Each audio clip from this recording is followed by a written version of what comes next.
তো বিএসএফ অর্থাৎ border security ফোর্সের তরফ থেকে কনস্টেবল ট্রেডসম্যান পদে নিয়োগের জন্য তোমাদের একটি নতুন ভ্যাকেন্সি নোটিফিকেশান রিলিজ করা হয়েছে। তোমাদের কিন্তু এই ভ্যাকেন্সির শর্ট নোটিফিকেশান রিলিজ করা হয়েছে, ফুল নোটিফিকেশান তোমাদের কিন্তু এখনও রিলিজ করা হয়নি।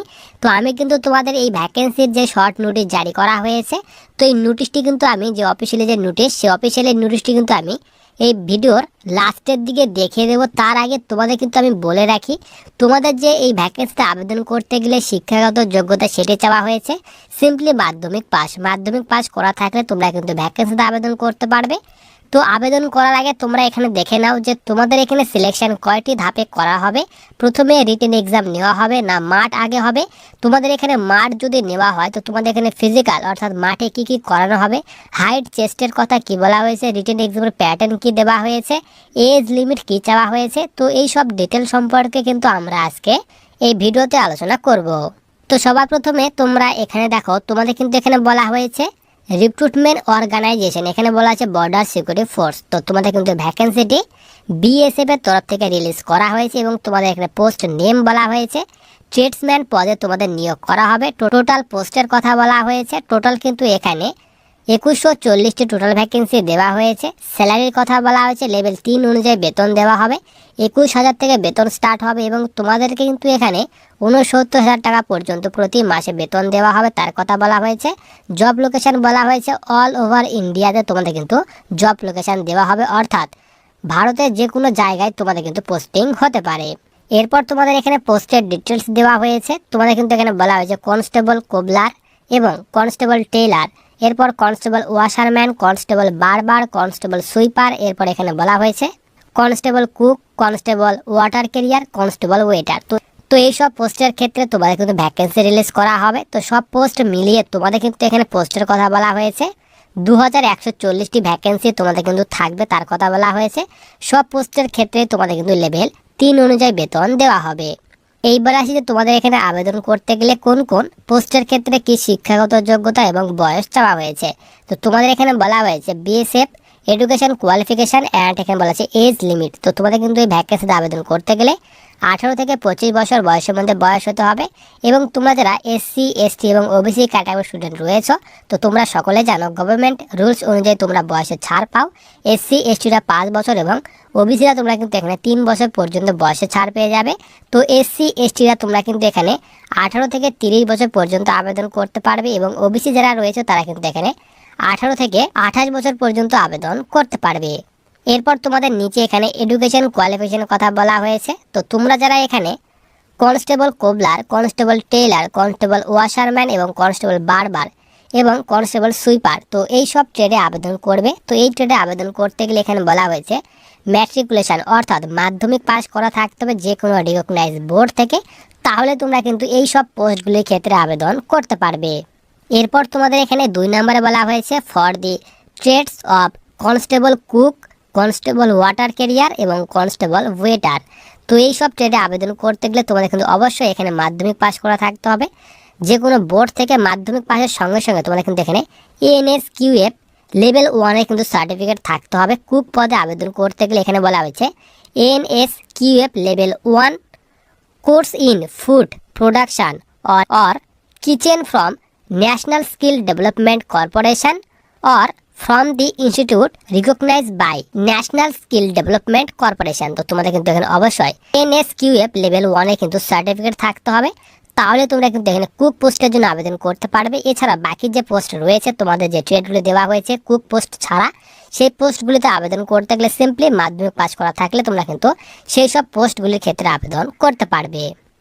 এরপর বলা আছে তোমাদের এখানে সিলেকশন প্রসেস, যে তোমাদের এখানে কনস্টেবল যে ট্রেডসম্যান পদ রয়েছে সেই পদগুলির ক্ষেত্রে তোমাদের এখানে কিভাবে সিলেকশন করানো হবে। তো তোমাদের কিন্তু এখানে 4টি ধাপ অর্থাৎ 4টি স্টেজে তোমাদের কিন্তু সিলেকশন করানো হবে। প্রথমে তোমাদের কিন্তু এখানে সিবিটি এক্সাম নেওয়া হবে। সিবিটি এক্সামে পাস করার পর তোমাদের কিন্তু এখানে পিটি পিএসটি অর্থাৎ ফিজিক্যাল টেস্ট নেওয়া হবে। তারপর তোমাদের এখানে ডকুমেন্ট ভেরিফিকেশন করানো হবে।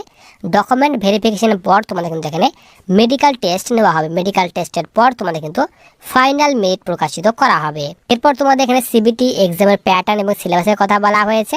তো তোমাদের কিন্তু এখানে বলা হয়েছে 0.25 তোমাদের কিন্তু নেগেটিভ মার্কিং রাখা হয়েছে। টোটাল 120 মিনিট টাইম দেওয়া হবে তার কথা তোমাদের কিন্তু এখানে বলা হয়েছে। এরপর এখানে সাবজেক্ট, এরপর কোশ্চিন, টোটাল কতগুলো কোশ্চিন থাকবে, কত নাম্বারের মধ্যে পরীক্ষায় নেওয়া হবে তার কথা বলা হয়েছে। তো তোমাদের প্রথমেই বলা হয়েছে general awareness oblique general knowledge থেকে 25টি কোশ্চিন থাকবে 25 নাম্বারের। এরপর ম্যাথ থেকে 25টি কোশ্চিন থাকবে 25 নাম্বারের। এরপর বলা যায় রিজনিং থেকে 25টি কোশ্চিন থাকবে 25 নাম্বারের।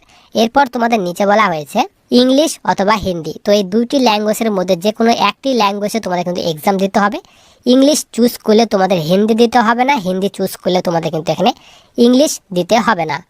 তো যে কোনো একটি কিন্তু চুজ করতে হবে। এখান থেকে তোমাদের 25টি কোশ্চেন থাকবে 25 নাম্বারের। প্রত্যেকটি কোশ্চেন কিন্তু 1 নাম্বার করে থাকবে। টোটাল কিন্তু এখানে 100টি কোশ্চেন থাকবে, 100 নাম্বারের মধ্যে পরীক্ষা নেওয়া হবে তার কথা এখানে বলে দেওয়া হয়েছে। এরপর তোমাদের এখানে রিটেন এক্সাম পাস করার পর যে পিইটি নেওয়া হবে অর্থাৎ ফিজিক্যাল এফিসিয়েন্সি টেস্ট এবং ফিজিক্যাল যে স্ট্যান্ডার্ড টেস্ট নেওয়া হবে তার ডিটেলস দেওয়া হয়েছে। তো তোমাদের কিন্তু এখানে হাইট চেস্টের কথা বলা হয়েছে। প্রথমে কিন্তু এখানে তোমরা যারা ইউআর, ওবিসি, এসসি এবং ইডাব্লিউএস ক্যাটাগরি স্টুডেন্ট তাদের ক্ষেত্রে বলা হচ্ছে 165 সেন্টিমিটার হতে হবে ছেলেদের জন্য, এবং মেয়েদের জন্য বলা আছে 155 সেন্টিমিটার কিন্তু হাইট হতে হবে তার কথা বলা হয়েছে। এবং তোমরা যারা এসটি ক্যাটাগরি স্টুডেন্ট তো তাদের ক্ষেত্রে যারা ছেলেরা রয়েছে 160 সেন্টিমিটার হতে হবে হাইট, এবং মেয়েদের জন্য বলা হয়েছে এসটি যারা 152 সেন্টিমিটার হাইট হতে হবে। চেস্টের কথা বলা হয়েছে 75 থেকে 80 সেন্টিমিটার চেস্ট হতে হবে। এরপর তোমাদের এখানে পিইটির কথা বলা হয়েছে। পিইটি অর্থাৎ ফিজিক্যাল এফিসিয়েন্সি টেস্ট। তো তোমরা যারা পিএসটি পাস করবে অর্থাৎ হাইট চেস্ট যাদের ঠিকঠাক থাকবে পাস করবে তাদেরই কিন্তু এখানে পিইটি নেওয়া হবে। তো পিইটিতে তোমাদের কিন্তু 5 কিলোমিটার রানিং রাখা হয়েছে, 24 মিনিটে কমপ্লিট করতে হবে ছেলেদের জন্য, এবং মেয়েদের জন্য কিন্তু এখানে 1600 মিটার রানিং 8.5 মিনিটে কমপ্লিট করতে হবে। এইবার আসি যে তোমাদের এখানে অফিসিয়ালি নোটিফিকেশানে কি বলা হয়েছে। তো দেখো আমরা কিন্তু অফিসিয়ালি যে নোটিফিকেশান সেই অফিসিয়ালি নোটিফিকেশানটি কিন্তু আমরা এখানে ডাউনলোড করে নিয়েছি। তো সবার প্রথমে দেখো তোমাদের কিন্তু এখানে উপরে বলে দেওয়া হয়েছে government of India ministry of home affairs directorate general border security force অর্থাৎ বিএসএফ এর তরফ থেকে তোমাদের কিন্তু এই নোটিশটি প্রকাশ করা হয়েছে। নোটিশে বলা হয়েছে advertisement for recruitment for the post of constable tradesman in border security force for the year, এখানে বলা হয়েছে 2024। তো তোমাদের কিন্তু এই ভ্যাকেন্সিটি 2024 সালেই কিন্তু বের হবে তার কথা বলা হয়েছে। 2024-এই তোমাদের কিন্তু ভ্যাকেন্সিটি আসতে চলেছে, এবং তোমাদের কিন্তু এখানে কনস্টেবল ট্রেডসম্যান পদে নিয়োগ করা হবে। এখানে বলা হচ্ছে online application are invited from eligible and interested male and female. তো তোমরা কিন্তু এখানে ছেলে এবং মেয়ে উভয় আবেদন করতে পারবে, ইন্ডিয়ান সিটিজেন হয়ে আবেদন করতে পারবে। ফর ফিলিং আপ এখানে ভ্যাকেন্সির কথা বলা হয়েছে 2140টি ভ্যাকেন্সি অর্থাৎ 2140টি ভ্যাকেন্সি দেওয়া হয়েছে।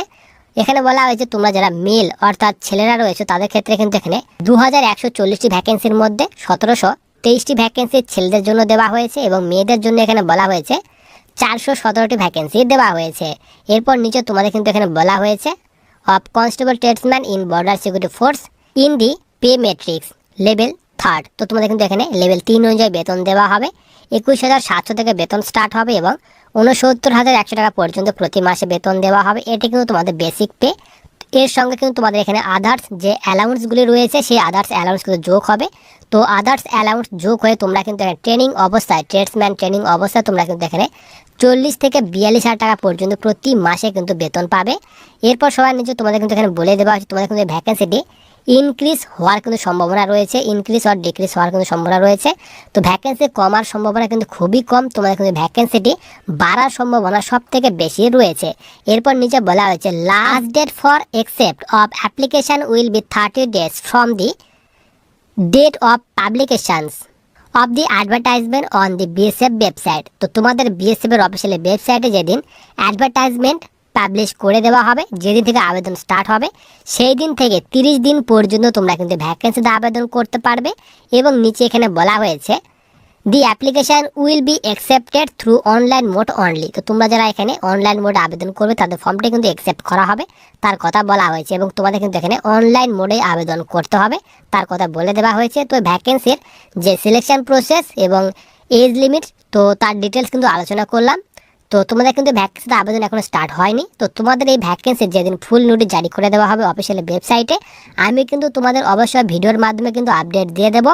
তোমাদের কিন্তু এই ভ্যাকেন্সির শর্ট নোটিশ জারি করা হয়েছে, ফুল নোটিশটি কিন্তু এখনো জারি করা হয়নি। তোমরা যদি এই ভ্যাকেন্সি রিলেটেড পরবর্তী সময়ে যদি আপডেট পেতে চাও তাহলে অবশ্যই এখনও যারা চ্যানেলটিকে সাবস্ক্রাইব করে রাখোনি অবশ্যই চ্যানেলটিকে সাবস্ক্রাইব করে পাশে থাকা বেল আইকনটিতে ক্লিক করে অল নোটিফিকেশনটি অন করে রাখো ভবিষ্যতে আসা বিভিন্ন ধরনের চাকরির নোটিফিকেশনগুলি পাওয়ার জন্য।